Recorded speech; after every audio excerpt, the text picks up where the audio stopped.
এবারে কোনো চিঠিপত্র দেওয়া হয়নি, আমাদের বক্তব্য রাখার কোনো সুযোগ দেওয়া হয়নি।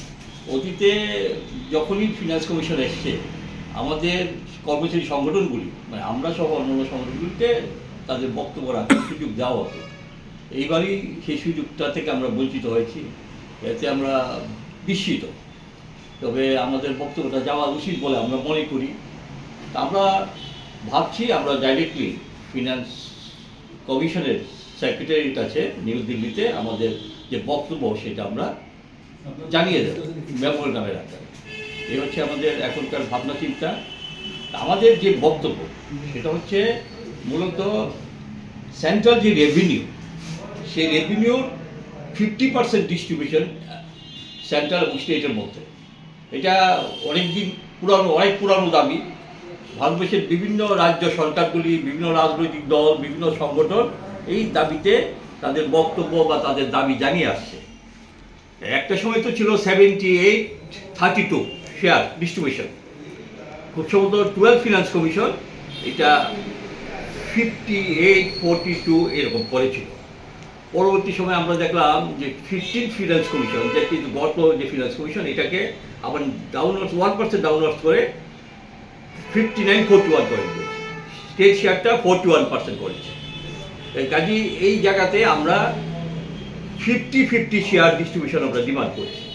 আর ত্রিপুরার প্রেক্ষাপটে ত্রিপুরা একটা ব্যাকওয়ার্ড স্টেট, এখানে ইন্ডাস্ট্রি নেই, যোগাযোগ ব্যবস্থার অপ্রতুলতা, এবং সেখানে যেহেতু ডেভেলপমেন্ট সেইভাবে হয়নি, এখানে 30% মোর দেন 30% উপজাতি সম্প্রদায়ের মানে যারা নিম্ন আয়ী বা বিভিন্নভাবে তারা ততটা ডেভেলপ হতে পারেনি। প্লাস আমরা যারা পূর্ব পাকিস্তান থেকে ছিন্নমূল হয়ে এখানে এসছে তাদের একটা সমস্যা আছে। প্লাস যোগাযোগ ব্যবস্থার অপ্রতুলতা, শিল্পের বিকাশ হয়নি। এই সমস্ত কিছু কনসিডার করে ত্রিপুরা রাজ্যে প্রতিটা জিনিসের দাম সাংঘাতিক ঊর্ধ্বমুখী ভারতবর্ষের অন্যান্য রাজ্যের তুলনায়। অথচ ত্রিপুরা রাজ্যের শিক্ষক কর্মচারীদের বেতন কাঠামো সারা ভারতবর্ষের তুলনায় ভারতবর্ষের বিভিন্ন রাজ্যের তুলনায় অনেকটাই কম, এবং কেন্দ্রীয় সরকারের কর্মচারীদের থেকেও আমরা সিরিয়াসলি ডিপ্রাইভড। এই জায়গায় দাঁড়িয়ে আমরা দীর্ঘদিন লড়াই করছি, কথা বলছি, আন্দোলন করছি, কিন্তু গত যে 7th পে কমিশন সেখানেও আমরা বঞ্চিত হয়েছি। আমরা 7th পে কমিশনের অনুযায়ী পে স্কেল পাইনি, আমরা 1-1 থেকে এরিয়ার পাইনি। কাজে এই বঞ্চনাগুলি, অ্যালাউন্সগুলি রিটায়ার্ড এমপ্লয়ি তারা রিটায়ার্ড এমপ্লয়ি এবং টিচার তারাও বঞ্চিত, তারা ডিআর নেই। আমাদের রাজ্য সরকারি কর্মচারীদের ডিএ নেই, মানে কম, অনেকটাই কম। কাজে সেই জায়গায় দাঁড়িয়ে ফিনান্স কমিশন থেকে ত্রিপুরার ক্ষেত্রে স্পেশালি নজর দিয়ে তার জন্য অ্যালাউন্স, ত্রিপুরার শিক্ষক কর্মচারীদের সমস্যা বা সাধারণ মানুষের সমস্যা সমাধানের জন্য ত্রিপুরার জন্য স্পেশাল প্যাকেজ, এবং আমাদের ত্রিপুরা রাজ্যে যেটা শিক্ষক কর্মচারী খাতে একটা ন্যাশনাল একটা ক্রাইটেরিয়া আছে, সেটা হচ্ছে নন প্ল্যান হেডে যে টাকাটা আসবে তার 35% বেশি স্যালারি হেডে খরচ করা যাবে না, এরকম একটা শর্ত 13 ফিনান্স কমিশনে দিয়েছিল। এবং তার জন্য ত্রিপুরার তৎকালীন বামফ্রন্ট সরকার more than 35% of the non plan expenditure, non plan রেভিনিউর খরচ করে ফেলেছিল। তার জন্য 10% করে টাকা কম দেওয়া হয়েছিল ত্রিপুরা সরকারকে।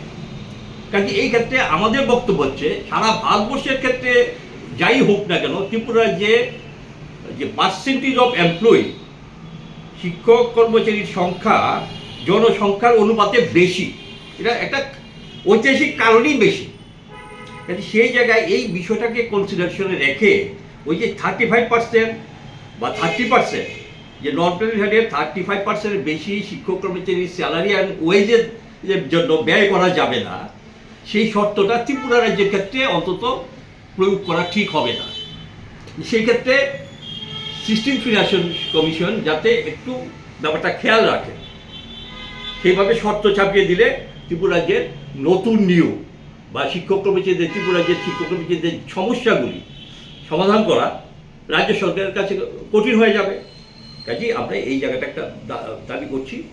আর আরেকটা যে পয়েন্ট যেটা আমরা তুলতে চাই, আমরা এটা আলোচনা করে আরও ফাইনালি সিদ্ধান্ত নেব, যেটা আমি মনে করছি যে এই নতুন যে ফিনান্স কমিশন যেটা 2026-এর এপ্রিল থেকে 2031-এর মার্চ পর্যন্ত যা টেনিউর, সেখানে বর্তমান যে 15 ফিনান্স কমিশনের যে লাস্ট ইয়ার, সেই লাস্ট ইয়ারে রাজ্যের যে খরচা, নন প্ল্যান হেডে যে খরচা, তাকে বেস ইয়ার করে, লাস্ট ইয়ারকে বেস ইয়ার করে তার উপর একটা ক্যালকুলেশন করে আগামী 5 বছর 26-এর থেকে 31 যে ফিনান্সিয়াল ইয়ারগুলি তার জন্য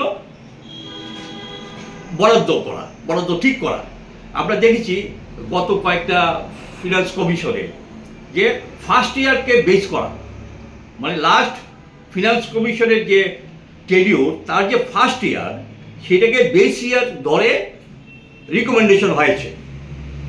কাজে সেই জায়গায় দাঁড়িয়ে আমাদের বক্তব্য লাস্ট ইয়ারকে বেস ইয়ার করে। তাহলে এটার একটা সুবিধা হলো যে এটা আমাদের রাজ্য সরকারের কাছে আমরা এই জায়গায় এইভাবেই বক্তব্যটা রাখবো যে এখন যদি লাস্ট ইয়ার বেস ইয়ার হয়, তাহলে 26-এর মার্চ পর্যন্ত, মানে 25-এর এপ্রিল থেকে 26-এর মার্চ পর্যন্ত রাজ্য সরকারের হাতে সুযোগ আছে শিক্ষক কর্মচারী খাতে যতটা সম্ভব খরচ করে দেওয়া, যতটা শিক্ষক কর্মচারী ডিআর দিয়ে দেওয়া, শিক্ষক কর্মচারীদের পে স্কেলের যে সমস্ত অ্যানাবলিগুলি আছে দূর করে নেওয়া, নতুন নিয়োগ করা, শূন্যপদ পূরণ করা, ইত্যাদি ইত্যাদি যে ব্যবস্থাগুলি আছে, সেইগুলি যদি খরচ করে দেয়, কমিটেড করে দেয়, তাহলে 16 ফিনান্স কমিশনের মধ্য দিয়ে সেই টাকাটা চলে আসার সুযোগ ঘটবে। এই জায়গায় দাঁড়িয়ে আমাদের বক্তব্য হচ্ছে যেটা রাজ্য সরকারকেও হেল্প করবে, শিক্ষক কর্মচারীদেরও হেল্প করবে, রাজ্যের জনগণকেও হেল্প করবে। যে যদি ডেভেলপমেন্ট করতে হয় তাহলে প্ল্যান হেডের, জানি না ফিনান্স কমিশনের সেই ক্ষেত্রে কতটা সুযোগ আছে তাদের রিকমেন্ডেশনের মধ্যে, সেখানে প্ল্যান হেডে 90% বরাদ্দ, যাতে ত্রিপুরার অন্তত স্পেশাল ক্যাটাগরি স্টেটের ক্ষেত্রে 90% সেন্ট্রাল বরাদ্দ সেন্ট্রাল থাকে। এইটা আমাদের বক্তব্য হচ্ছে এই জায়গায়। আমাদের ফিনান্স করে আমরা ভাবছি আমার যে বক্তব্যটা সেই বক্তব্যটাকে আমরা নিজেদের মধ্যে আলোচনা করব, সেখানে কিছু কিছু সংশোধন আসতে পারে, সেগুলি নিয়ে আমরা যতটা তাড়াতাড়ি সম্ভব, সময় তো আছে ফিনান্স কমিশনের আলোচনা করা, ফিনান্স কমিশনকে ভাবার জন্য সময় যথেষ্ট থাকবে, আমরা একটা মেমোরেন্ডামের আকারে আমাদের যে বক্তব্য, সেই বক্তব্যটা আমরা ফাইনালি দিল্লিতে সিটি ফিনান্স কমিশনের চেয়ারম্যানের কাছে পাঠিয়ে দেবো। এখন এই যে বক্তব্যটা আমি রাখলাম, সেটা আমি অ্যাজ এ সেক্রেটারি আমি যেভাবে ভাবছি, সেই ভাবনাটা আমি আপনাদের কাছে তুলে ধরলাম। নিশ্চয়ই আমরা আমাদের নিজেদের মধ্যে, আমাদের সংগঠনের মধ্যে আলোচনা করে ফাইনালি আমরা একটা মেমোরেন্ডাম তৈরি করে আমরা ফিনান্স কমিশনের কাছে পাঠিয়ে দেবো।